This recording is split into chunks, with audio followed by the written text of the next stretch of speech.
Hello बच्चों, हम लोग पढ़ेंगे DC circuit and measurement chapter 6। ISC board का ही चैप्टर 6 है, डीसी सर्किट एंड मेजरमेंट। हमारा जो सिलेबस है वो internal resistance of cell, potential difference, EMF of a cell, combination of cells in series and in parallel, Kirchhoff law, simple application Kirchhoff law के, Wheatstone bridge, meter bridge, potentiometer, principle and its application to measure potential difference, to compare EMF of cell. Potentiometer के uses हैं। क्या है potentiometer के uses? Potential difference को measure करना, to compare the EMF of two cell, to measure the internal resistance of a cell and to measure the EMF of a cell. Potentiometer के क्या है एप्लीकेशन है, तो सारे के सारे सिलेबस में इंक्लूड्स है। इसमें सबसे पहले आता है इलेक्ट्रिक सेल। क्या आता है? Electric cell. ओके, तो सेल का फंक्शन होता है, सेल क्या करता है? केमिकल एनर्जी को इलेक्ट्रिकल एनर्जी में चेंज करता है। ओके, सेल हेल्प करता है चार्ज को फ्लो करने में, किसी भी सर्किट में चार्ज को फ्लो आगे बढ़ाने में पोटेंशियल डिफरेंस अप्लाइड करता है, जिससे चार्ज फ्लो होता है। Okay, clear? तो देखो, cell maintain a continuous flow of charge in a circuit. ठीक है, चार्ज को फ्लो कराता है, फ्लो में हेल्प करता है, जिससे चार्ज फ्लो हो, चार्ज फ्लो होने से क्या बने? करंट बने। ओके, इस तरह से बैटरी सेल का सिंबल होता है। दिस इज पॉजिटिव टर्मिनल होता है, this one is positive terminal, this one is negative terminal. Okay, तो एक चार्ज को फ्लो कराने में हेल्प करता है सेल, या ये कहें कि केमिकल एनर्जी को इलेक्ट्रिकल एनर्जी में कन्वर्ट करता है। ओके, सेल में दो इलेक्ट्रोड होते हैं, एक पॉजिटिव होता है, एक नेगेटिव होता है, और इसके अंदर इलेक्ट्रोलाइट भरा होता है। ओके, अब आता है ईएमएफ, इलेक्ट्रोमोटिव फोर्स, ईएमएफ। तो देखो, इलेक्ट्रोमोटिव फोर्स क्या है? जब सेल से कोई करंट ड्रॉ नहीं किया जा रहा हो, सेल से जब कोई करंट नहीं ड्रा किया जा रहा हो, सपोज करो यहाँ पर हम पोटेंशियोमीटर लगाते हैं, वोल्ट मीटर अप्लाई करते हैं, वोल्ट मीटर लगाया इधर हमने। अब अभी करंट, सेल से कोई करंट ड्रॉ तो नहीं हो रहा है। जब सेल से कोई करंट ड्रॉ नहीं होता है तो हम उसे ओपन सर्किट बोलते हैं। तो यहाँ पर ओपन सर्किट में इलेक्ट्रोड के बीच में जो पोटेंशियल डिफरेंस होता है उसे हम क्या बोलते हैं? ईएमएफ बोलते हैं। क्या बोलते हैं? ईएमएफ बोलते हैं।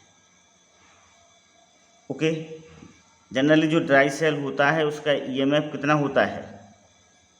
EMF of dry cell 1.5 volt होता है।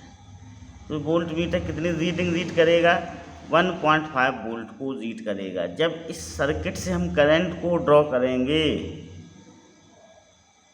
तो जो कुछ पोटेंशियल डिफरेंस है या जो पोटेंशियल ड्रॉप है, सेल के अंदर एक इंटरनल रेजिस्टेंस होता है, कुछ पोटेंशियल ड्रॉप उसको खींच लेगा, इंटरनल रेजिस्टेंस। इस तरह से सेल को, जब इंटरनल रेजिस्टेंस को हम इस तरह से दिखाते हैं, ये आर से डिनोट करते हैं। किससे डिनोट करते हैं? आर से डिनोट करते हैं।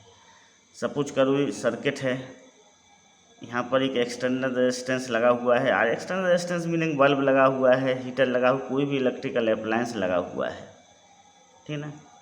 तो इस सेल का जो इंटरनल रेजिस्टेंस होता है या रजिस्टर होता है वो सेल के अंदर होता है, पर हम इसको यहाँ पर बाहर दिखाते हैं, सेल के पास में। अब सपोज करो, यहाँ पर हम सपोज करते हैं कि सेल का जो पोटेंशियल है वो 4 वोल्ट है। कितना है? 4 वोल्ट है, 4 है।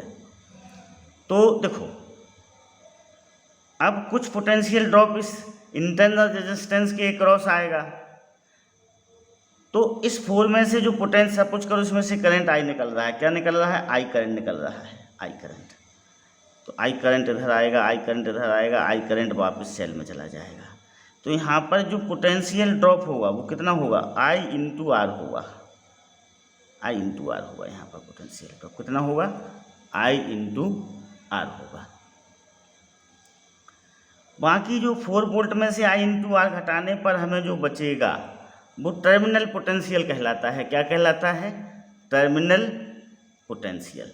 तो इसको हम समझते हैं, पहले हम ईएमएफ ऑफ द सेल को समझते हैं, फिर टर्मिनल पोटेंशियल को समझेंगे, इंटरनल रेजिस्टेंस को समझेंगे। देखो, EMF of a cell, electromotive force when current is not drawn from the cell. जब सेल से करंट ड्रॉ नहीं किया जा रहा, उसको हम क्या बोलते हैं, ओपन सर्किट। क्या बोलते हैं, ओपन सर्किट।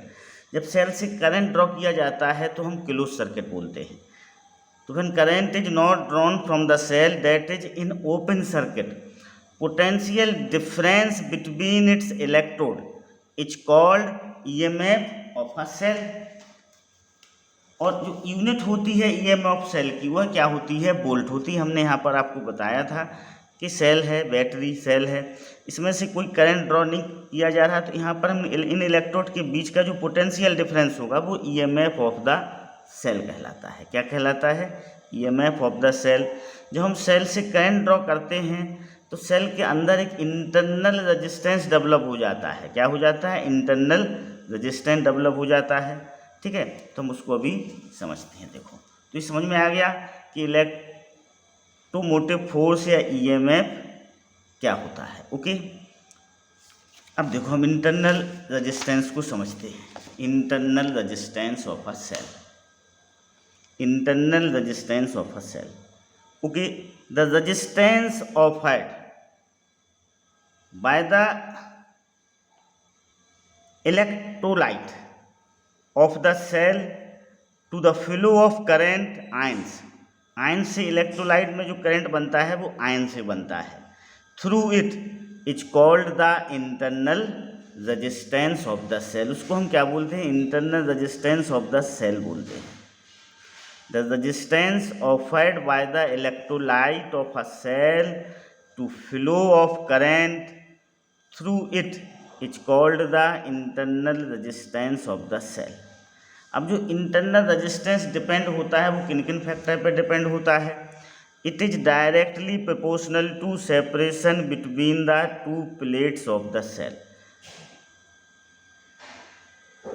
ओके, जो दो प्लेट्स होती हैं, दो इलेक्ट्रोड्स होते हैं, उनके सेपरेशन पे डायरेक्टली प्रोपोर्शनल होता है। सेपरेशन बढ़ाने पर इंटरनल रेजिस्टेंस बढ़ जाता है, सेपरेशन कम करने पर इंटरनल रेजिस्टेंस कम होता है।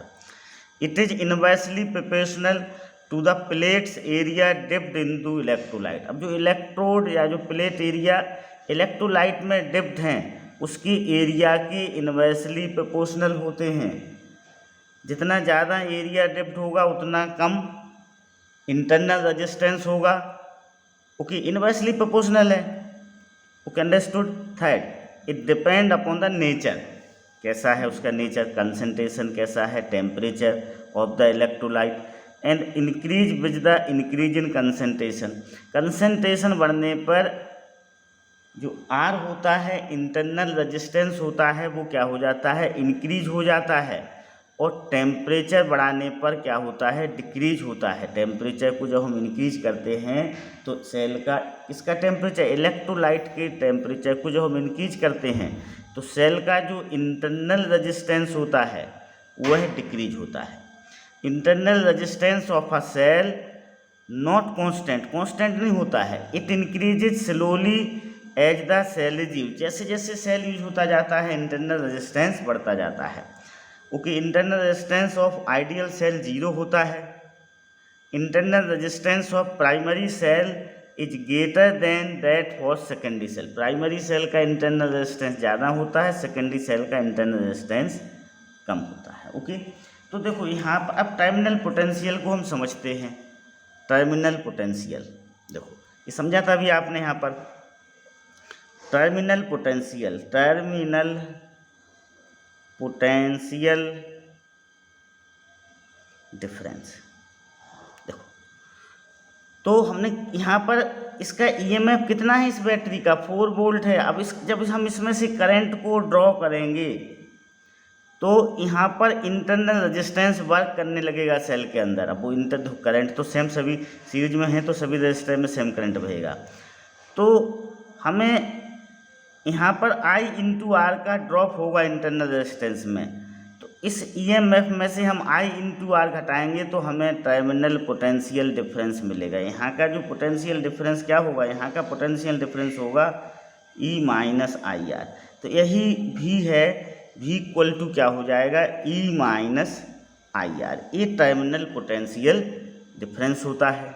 ओके, इसको हम आई आर को क्या बोलते हैं, बैक ईएमएफ बोलते हैं, क्योंकि ये टाइम ईएमएफ को क्या कर देता है या पोटेंशियल डिफरेंस को क्या कर देता है, कम कर देता है। तो इसको हम बैक ईएमएफ भी बोलते हैं। इतने इसको क्या बोलते हैं, back EMF. Okay, understood, clear. तो ये टर्मिनल पोटेंशियल जब बैटरी का यूज हो रहा हो, बैटरी कैसी हो, डिस्चार्जिंग पोजीशन में हो, तो V इक्वल टू क्या होता है, E माइनस आई आर होता है।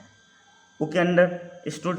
इससे हम I का फार्मूला भी देखो, I बराबर क्या होगा, I बराबर सीधी बात है, I बराबर होगा EMF of cell, EMF of cell upon total resistance, total resistance होगा किसका, टोटल रेजिस्टेंस सर्किट का। तो हम इसको ऐसे भी लिख सकते हैं, E I equal to E upon capital R plus small r. Capital R क्या है, एक्सटर्नल रेजिस्टेंस है, स्मॉल आर क्या है, इंटरनल रेजिस्टेंस है, ई क्या है, ईएमएफ ऑफ सेल है, आर क्या है, एक्सटर्नल रेजिस्टेंस, स्मॉल आर क्या है, internal resistance of cell, resistance of cell है। ठीक है, तो यहाँ पर भी जो टर्मिनल पोटेंशियल का फार्मूला बन जाता है वो terminal potential difference, terminal potential difference V equal to होता है E माइनस आई आर। ये कब है, जब सेल डिस्चार्जिंग पोजीशन में हो, when cell is in position of discharging mean जब सेल से करंट को ड्रॉ किया जा रहा हो, सेल को करंट ड्रॉ किया जा रहा हो। देखो जब सेल चार्जिंग पोजीशन में होता है, ओके, देखो when cell is in charging position, when the cell is charged, we send the current in the cell by some other electric source, then the direction of current inside the cell will be from the positive plate to negative plate होता है। Okay, positive plate से कैसा होगा, negative plate होगा। तो इस case में जो टर्मिनल पोटेंशियल डिफरेंस होता है वो V इक्वल टू क्या होता है, E प्लस आई आर होता है। V इक्वल टू क्या होता है, E प्लस आई आर होता है। Okay, understood, clear. Wheatstone bridge, देखो व्हीटस्टोन ब्रिज क्या है, arrangement of resistances by which the resistance of a given conductor can be determined. Parallelogram में 4 रजिस्टर्स लगे होते हैं, डायगोनल में गैल्वेनोमीटर लगा होता है या कोई रजिस्टर लगा होता है, दूसरे डायगोनल में बैटरी को कनेक्ट किया जाता है। अब इसमें बैलेंस ब्रिज की कंडीशन होती है, तो बैलेंस ब्रिज की कंडीशन होती है दिस अपॉन दिस, यहाँ का रेजिस्टेंस अपॉन यहाँ का resistance, equal to this resistance upon this resistance. यदि ये आपस में इक्वल होते हैं, P upon Q equal to R upon S होता है, तो ब्रिज क्या होता है, बैलेंस होता है। जब ब्रिज बैलेंस होता है तो इस डायगोनल से, इस गैल्वेनोमीटर से कोई करंट नहीं बहेगा। यहाँ पर कोई रजिस्टर लगा हुआ है तो इससे कोई करंट नहीं बहेगा। तो ये दोनों सीरीज में हो जाएंगे, ये दोनों सीरीज में, इनके कॉम्बिनेशन क्या हो जाएंगे, पैरेलल में हो जाएंगे। इससे हम सर्किट को क्या करते हैं, सॉल्व करते हैं। ओके, अब हम कुछ न्यूमेरिकल्स प्रॉब्लम को सॉल्व करते हैं, इस एक्सरसाइज के न्यूमेरिकल्स प्रॉब्लम को जो आपकी बुक में दिए हुए हैं। ओके, तो देखो फर्स्ट न्यूमेरिकल दिया हुआ है A cell has an EMF of 5.0 volt and an internal resistance of 1.0 ohm. Its terminals are joined through 9 ohm resistor.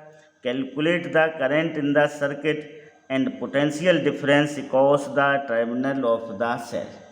देखो कोई सेल है जिसका EMF कितना है 5.0 वोल्ट का है। सेल का EMF कितना है 5.0 वोल्ट का है। ओके, EMF ऑफ सेल कितना दिया हुआ है 5.0 वोल्ट दिया हुआ है। सेल का इंटरनल रेजिस्टेंस 1.0 ओम है और एक्सटर्नल रेजिस्टेंस कितना है 9 ओम है। तो यहाँ पर इस फार्मूले का यूज करेंगे I equal to E upon capital R plus r, EMF upon total resistance 5.0 upon 9 plus 1, this is 0.5 ampere. Okay, अब potential difference across terminal voltage, तो इसका फार्मूला का यूज करेंगे V equal to E minus I r.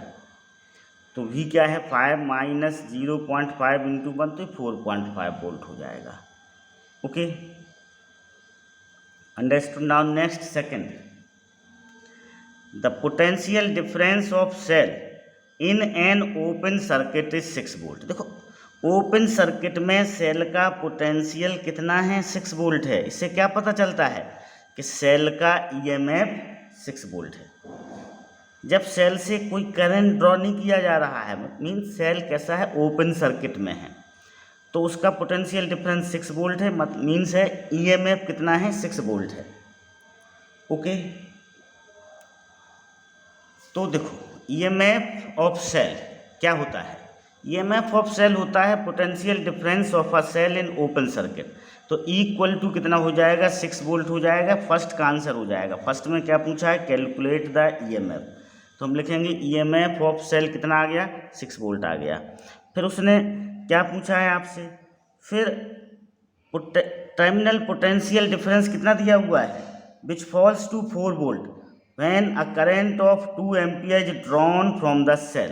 तो V 4 volt हो जाएगा, I 2 ampere हो जाएगा।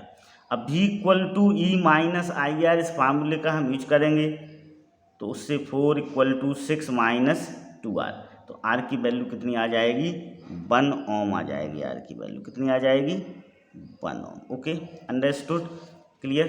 नाउ थर्ड, अब थर्ड देखिएगा, EMF of a cell is 2.0 volt when it is connected to a 25 ohm resistor. The terminal voltage of the cell is found to be 1.8 volt. When is the internal what is the internal resistance of the cell and the current in 25 ohm resistor. Okay, देखो हम इसे समझते हैं, किस तरह से करेंगे। देखो EMF कितना दिया हुआ है सेल का, EMF हमें 2 वोल्ट दिया हुआ है, तो E कितना हो जाएगा यहाँ पर, E हो जाएगा 2 वोल्ट। एक्सटर्नल रजिस्टर कितना दिया हुआ है 25 ओम दिया हुआ है। टर्मिनल पोटेंशियल डिफरेंस कितना दिया हुआ है भी 1.8 वोल्ट दिया। तो इस फार्मूले का यूज करेंगे I equal to E upon R plus R. तो I इक्वल टू I हमें पता नहीं है 2.0 अपॉन 25 प्लस आर। ओके, अब क्रॉस मल्टीप्लिकेशन किया तो I into 25 plus R equal to 2, 25I plus I R equal to 2। Okay, understood. अब देखो इसको हम इक्वेशन क्या ले लेंगे 1 ले लेंगे, दिस इज इक्वेशन 1, क्लियर। अब देखो, अब आपको पता है फार्मूला होता है V equal to E minus I R. V 1.8 volt दिया हुआ है, E 2.0 दिया, आई आर हमें फाइंड आउट करना है। तो आई आर की वैल्यू कितनी निकलेगी 0.2 निकलेगी। अब इस आई आर की वैल्यू को हम इधर पुट कर देंगे, पुट इन इक्वेशन 1। तो आई आर की वैल्यू कितनी आई आपकी 0.2 आई, इसको हमने इधर पुट कर दिया। तो 25I इक्वल टू क्या हो जाएगा 2 माइनस 0.2 दैट इज 1.8। तो I इक्वल टू हो जाएगा 1.8 अपॉन 25। तो I की जो वैल्यू आएगी वो आएगी आपकी, हम इसे सिंप्लीफाई करेंगे तो 0.072 एम्पियर आएगी। अब आई आर कितना है 0.2 है, तो आर कितना हो जाएगा 0.2 अपॉन आई। ये वैल्यू हम यहाँ पर पुट कर देंगे आई की। 0.072, तो आर हमें मिल जाएगा 2.78 ओम। ओके, तो अपना आंसर होगा आई कितना हो जाएगा 0.072 एम्पियर और आर कितना होगा 2.78 ampere. Okay, now next question number 4। देखो, the potential difference across a cell is 1.8 volt when a current of 0.5 ampere is drawn from it. The potential difference falls to 1.6 volt when a current of 1.0 ampere is drawn. Find the EMF and the internal resistance of the cell. देखो ऐसा है, V कितना दिया हुआ है 1.8 volt दिया हुआ है जब I कितना है 0.5 है। फिर V 1.6 वोल्ट दिया हुआ है जब I कितना है 1.0 एम। इस फार्मूले का यूज करेंगे V = E - IR। अभी दो इक्वेशन बन गए आपके, इन दोनों इक्वेशन को हम देखो, पहले हमने V की जगह 1.8 रखा, E हमें पता नहीं है, I की जगह हमने 0.5 रखा, स्मॉल r इंटरनल रेजिस्टेंस हमें पता नहीं है, फिर 1.6 E। इन दोनों इक्वेशन को हम सॉल्व करेंगे, माइनस करते हैं 1 - 2 करेंगे, तो देखो जब 1 - 2 करेंगे तो 1.8 में से 1.6 माइनस होगा तो उधर कितना बचेगा 0.2 बचेगा। ई कैंसिल हो जाएगा, ये इसको हम घटाते हैं -0.5 आर माइनस 1 आर, तो 0.2 = 0.5 आर। ओके, तो आर = कितना हो जाएगा 0.2 / 0.5 = 2/5 ओम। जी क्या हो जाएगा आर हो जाएगा आपका 2/5 ओम। क्या हो जाएगा आर हो जाएगा। ओके, अब आर की वैल्यू हम किसी एक इक्वेशन में पुट करेंगे तो हमें क्या मिल जाएगा ई मिल जाएगा। तो पुट इन 1, हम 1 में पुट करते हैं। Okay,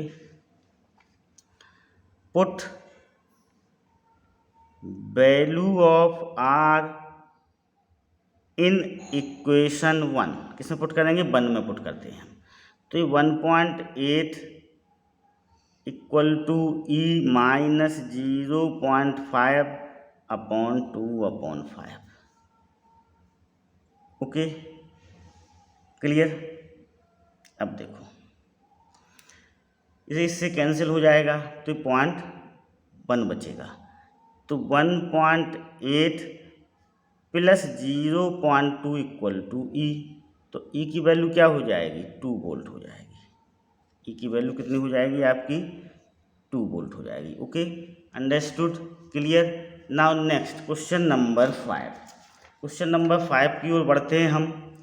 A battery supply a current of 0.9 ampere through a 2.0 ohm resistor and a current of 0.3 ampere through a 7.0 ohm resistor. Calculate the EMF and internal resistance of the cell.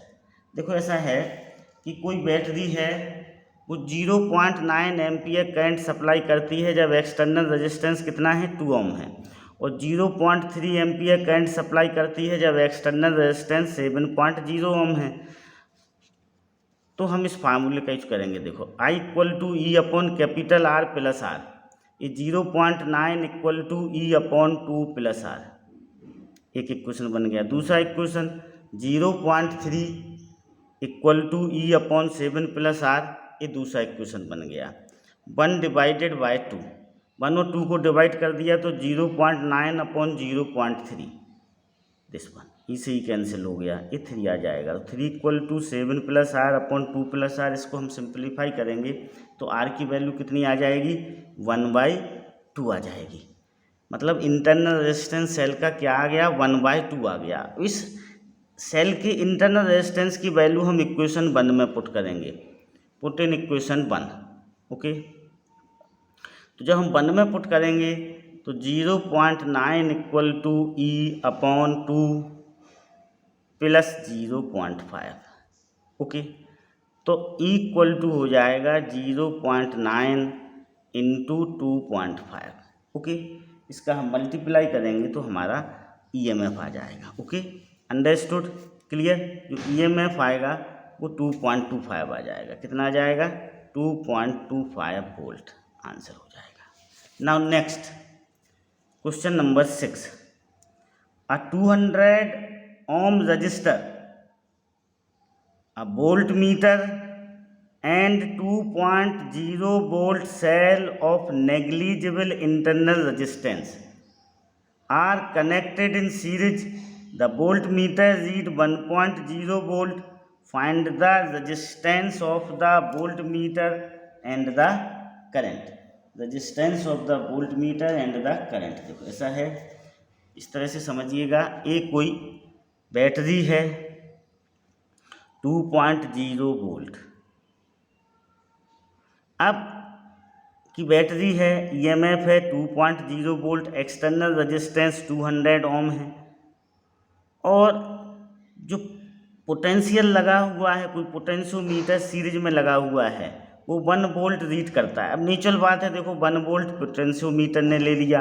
अब इसका internal resistance 0 है, तो cell में के अंदर कोई potential drop नहीं होगा। तो पीडी एक्रॉस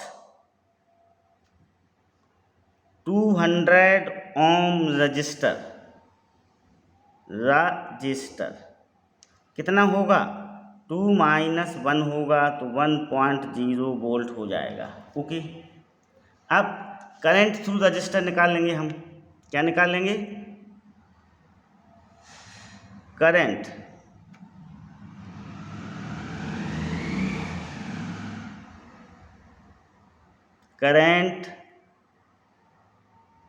थ्रू रजिस्टर के थ्रू कितना करंट बहेगा। तो नेचुरल बात है, देखो I बराबर क्या होता है, V/R होता है। I = V/R होता है। V हमें कितना दिया हुआ है, 1 दिया हुआ है, R 200 दिया हुआ है, तो इतने एम्पियर का करंट बहेगा रजिस्टर के थ्रू। ओके, अब देखो हम एक बार क्वेश्चन को पढ़ते हैं। Find the resistance of the voltmeter and the current in the circuit. तो करंट इन द सर्किट अपना आ गया 5 × 10⁻³ इसको हम क्या लिख सकते हैं, 5 × 10⁻³ एम्पियर लिखा जा सकता है। कैसे लिख सकते हैं, 5 से ऊपर नीचे न्यूमरेटर डिनोमिनेटर में मल्टीप्लाई करेंगे, इधर 5 से मल्टीप्लाई, इधर 5 से मल्टीप्लाई किया तो 1000 हो जाएगा। तो 5 × 10⁻³ एम्पियर आ गया। अब उसने पूछा है, क्या पूछा है, resistance of the voltmeter. Voltmeter का रेजिस्टेंस पूछा है। तो देखो भाई, यहाँ से करंट सेम बहेगा, यहाँ से जो करंट निकलेगा वो यहाँ पर भी जाएगा और वो यहाँ पर भी जाएगा, तो I सेम रहेगा। अब यहाँ पर हम फाइंड आउट करते हैं resistance of voltmeter. Resistance of voltmeter, तो यहाँ पर इस फार्मूले का यूज करेंगे, R = V/I। तो देखो V कितना है, 1 है, और R हमने कितना निकाला, अभी R निकाला, सॉरी I कितना निकाला, I हमने अभी फाइंड आउट किया कि वो 1/200 है। I कितना है, 1/200 है। तो R कितना हो जाएगा, 200 ओम हो जाएगा। Okay, understood. तो देखो यहाँ पर हमने जो कंसेप्ट यूज किया है कि सीरीज में सेम करंट बहता है, तो पोटेंशियोमीटर से भी करंट कितना बहेगा, 1/200 करंट बहेगा। पोटेंशियल ड्रॉप हमें दिया हुआ है, तो ओम्स लॉ का यूज किया गया, R = V/I। पोटेंशियल ड्रॉप 1 है, करंट कितना बह रहा है, 1/200 एम्पियर बह रहा है, तो R = कितना हो जाएगा, 200 ओम हो जाएगा। Now next 7, a high resistance voltmeter connected across the terminal of battery reads 15 volt when an ammeter, a high resistance voltmeter connected across the terminal of a battery read 15 volt when an ammeter is induced in the circuit. The voltmeter reads 9.0 volt and the ammeter read 1.5 ampere. Find the internal resistance of the battery. Resistance of ammeter plus the connecting wire. देखो कोई high resistance voltmeter है, connected across the terminals of battery, battery के terminals में connect किया गया है, read 15 volt. इससे क्या पता चलता है कि ईएमएफ क्या है, बैटरी का 15 वोल्ट है। When an ammeter included in the circuit, the volt meter read 9.0 volt. इससे पता चलता है कि जो टर्मिनल पोटेंशियल डिफरेंस है वो 9.0 वोल्ट है। ओके, तो हमें इंटरनल रेजिस्टेंस बताना है और क्या बताना है, एक्सटर्नल रेजिस्टेंस बताना है। अमीटर का रेजिस्टेंस प्लस कनेक्टिंग वायर का रेजिस्टेंस विद एक्सटर्नल रेजिस्टेंस बताना है। देखिएगा ई यहाँ पर कितना दिया हुआ है, 15 वोल्ट। ठीक है, पहले बैटरी हमने यहाँ पर लगाई तो 15 वोल्ट दे रहा था, मतलब ईएमएफ दिया हुआ है। जब इसमें हमने एम्पियर को कनेक्ट कर दिया तो इसकी रीडिंग कितनी हो गई, 9 वोल्ट हो गई। ठीक है, क्लियर। अब तो V equal to E minus I R का हम क्या करेंगे, यूज करेंगे। तो V की जगह 9 लिखेंगे। V कितना है, 9 वोल्ट है। V इज 9 वोल्ट दिया हुआ है। ओके, अब इसका हमने यूज किया तो 9 इक्वल टू 15 माइनस 1.5 आर, इसको हम सिंप्लीफाई करेंगे तो आर की वैल्यू हमें क्या मिल जाएगी, 4 एम्पियर मिल जाएगी। ठीक है, अब देखो कैपिटल आर बराबर होता है V अपॉन आई, तो V हमें 9 वोल्ट दिया हुआ है, आई कितना दिया हुआ है, आई 1.5 एम्पियर दिया हुआ है, तो 9 अपॉन 1.5 इक्वल टू 6 ओम आ जाएगा। एक्सटर्नल रेजिस्टेंस मतलब अमीटर और कनेक्टिंग वायर का रेजिस्टेंस आ जाएगा। Okay, understood. Now next question number 8। In a circuit shown the resistance of the ammeter A is negligible and that of the voltmeter V is very high. When the key K is open the reading of, जब key K open रहती है तो reading of volt meter is 1.53। Reading of volt meter क्या है, 1.53 से पता चलता है ईएमएफ कितना है, 1.53 है। On closing the key the reading of ammeter is 1.00 ampere and that of volt meter drop to 1.03 volt. Calculate EMF of the cell, तो EMF of the cell 1.53 volt हो जाएगा। ओके, क्योंकि ओपन सर्किट का जो potential difference होता है electrode का वो ईएमएफ होता है, तो ईएमएफ ऑफ सेल ई हो जाएगा 1.53 वोल्ट। आई 1.00 एम्पियर दिया हुआ है, V 1.03 वोल्ट दिया हुआ है। अब दूसरे का आंसर देखिएगा, इंटरनल रेजिस्टेंस पूछा है तो V equal to E minus I R का यूज करेंगे हम। I R equal to E minus V, R equal to E minus V upon I हो जाएगा। ये वैल्यू पुट करेंगे तो आर की वैल्यू 0.50 ओम हो जाएगी। अब वैल्यू ऑफ आर पूछा है तो हम इस फार्मूले का यूज करेंगे। देखो I equal to E upon capital R plus r. I हमें 1 दिया हुआ है, ई 1.53 दिया हुआ है, इंटरनल रेजिस्टेंस हमने अभी फाइंड आउट किया 0.50, और आर हमें फाइंड आउट करना है। इसको हम सिंप्लीफाई करेंगे तो आर की वैल्यू हमें क्या मिल जाएगी, 1.53 ओम मिल जाएगी। Okay, understood. Now next question number 9। Question number 9 को हम देखते हैं। देखो 10 volt battery of negligible internal resistance is charge by a 200 volt DC supply. The resistance in the charging circuit is 38 ohm. What is the value of the charging current. कोई 10 volt की battery है जिसका internal resistance negligible है, मतलब small are 0 है, उसे charge किया जा रहा है किससे, 200 वोल्ट बैटरी से।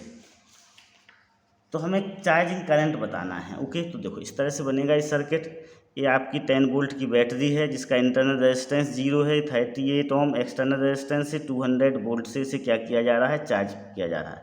अब देखो यहाँ पॉजिटिव से करंट निकलेगा। जब चार्जिंग के समय हम कनेक्शन करते हैं तो जो एक्सटर्नल बैटरी होती है या जो चार्जिंग बैटरी होती है उसका पॉजिटिव टर्मिनल बैटरी के सेल के पॉजिटिव टर्मिनल से ही कनेक्ट किया जाता है। तो करंट यहाँ पर अपोजिट डायरेक्शन में बह रहा है, तो इफेक्टिव ईएमएफ कितना हो जाएगा, effective EMF of the circuit 200 minus 10, तो 190 वोल्ट हो जाएगा। अब टोटल रजिस्टेंस क्या है, R प्लस स्मॉल r होगा तो 38 प्लस 0 इक्वल टू 38 ओम हो गया। अब चार्जिंग करंट क्या होगा, I equal to effective EMF upon total resistance 190 upon 38 equal to 5 ampere क्या हो जाएगा, अपना आंसर हो जाएगा। अब नाउ नेक्स्ट क्वेश्चन नंबर 10 देखिएगा। Two batteries of EMF 6.020 volt and 12.45 volt and internal resistance 0.01 ohm and 0.03 ohm. ये पहली बैटरी है जिसका EMF 6.20 वोल्ट दिया हुआ है, इंटरनल रेजिस्टेंस 0.01 ओम दिया हुआ है। ये सेकंड बैटरी है, EMF is 12.45 volt and internal resistance 0.03 ओम दिया हुआ है। ओके, इसे चार्ज किया जा रहा है, चार्जिंग बैटरी है। करंट कितना निकल रहा है, चार्जिंग करंट 20 एम्पियर दिया हुआ है। Okay, what is the terminal potential difference of battery during charging. इनके टर्मिनल पोटेंशियल डिफरेंस को हमें फाइंड आउट करना है ड्यूरिंग चार्जिंग। तो ड्यूरिंग चार्जिंग देखो, आपको पता है चार्जिंग की पोजीशन में जो टर्मिनल वोल्टेज होता है V equal to E plus IR होता है, हम पहले बता चुके हैं आप लोगों को। यह I 20 एम्पियर है, E 6.20 वोल्ट है, R 0.01 ओम है। तो ये फर्स्ट सेल के लिए आ जाएगा। फर्स्ट सेल के लिए E कितना रखेंगे हम, 6.20 वोल्ट रखेंगे, प्लस 20 इंटू उसका इंटरनल रेजिस्टेंस 0.01 है, तो इसको सिंप्लीफाई करेंगे तो 6.40 वोल्ट आ जाएगा फॉर सेकंड सेल। अब सेकंड सेल के लिए I तो सेम है, E 12.45 वोल्ट दिया हुआ है, इंटरनल रेजिस्टेंस 0.03 दिया हुआ है, तो V इक्वल टू हो जाएगा आपका E प्लस IR, तो 12.45 प्लस 20 इंटू 0.03 तो 13.05 वोल्ट अपना क्या हो जाएगा, आंसर हो जाएगा। Okay, understood, clear. Now question number 11 की ओर हम देखते हैं। देखो, calculate the current drawn from the battery in the given network. हमें करंट पता करना है, कितना करंट ड्रॉ हो रहा है। इस तरह से अरेंजमेंट आपको दिया हुआ है।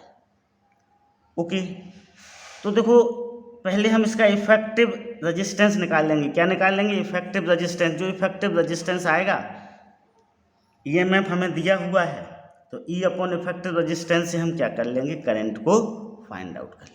ओके, तो देखो हमें इनको नाम देना पड़ेगा कुछ यहाँ पर, तो इस तरह से हम उसे समझ लेते हैं। देखो, ये हमने कुछ नाम दे दिए।